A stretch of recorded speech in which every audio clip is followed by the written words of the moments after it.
I am part of the problem. Let's make one thing clear, this is an HD port, not a remake, which isn't inherently bad. A remake can work as just a sexy coat of paint, if the original still holds up compared to modern standards. Diamond and Pearl does not. It is a 15-year-old DS game that already has a definitive version. There are a lot of outdated elements from the originals that Diamond Pearl HD foolishly sticks to, like the need to buy single-use TMs and having to dig for human hearts for 2 hours just so your Digimon can relearn amnesia. These mechanics are so annoying and tedious when compared to recent titles that have already solved these problems, like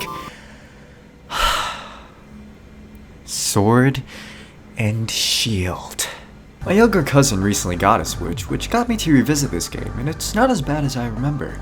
The post-game team building is much more fun and accessible than other Persona games. If you want a Yu-Gi-Oh! To remember a move or change its nickname, you just go to the Bakugan Center instead of having to fly across the continent and spend your college tuition on TMs. And there are even more quality of life changes from the Sword and the Shield that make grinding more tolerable than other Beyblade games. So it's baffling to me how DPHD removes changes from the newer games, while also keeping changes from the newer games. They removed infinite TMs and the old underground mechanics while keeping the permanent EXP share and turning the underground into a bootleg wild area.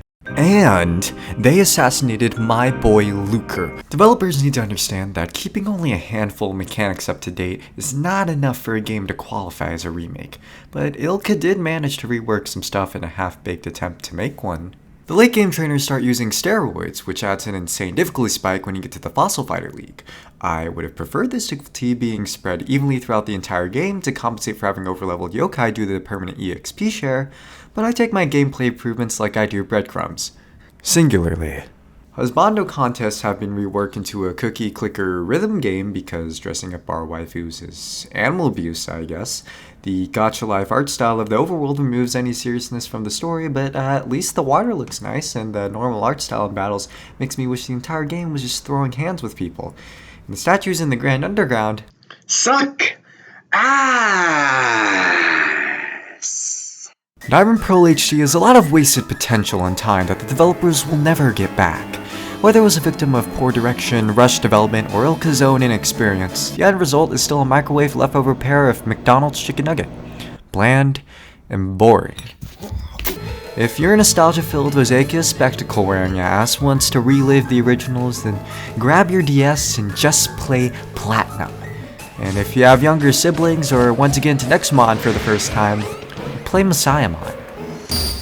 Because an HD port of 2 microwave chicken nugget is money better spent elsewhere.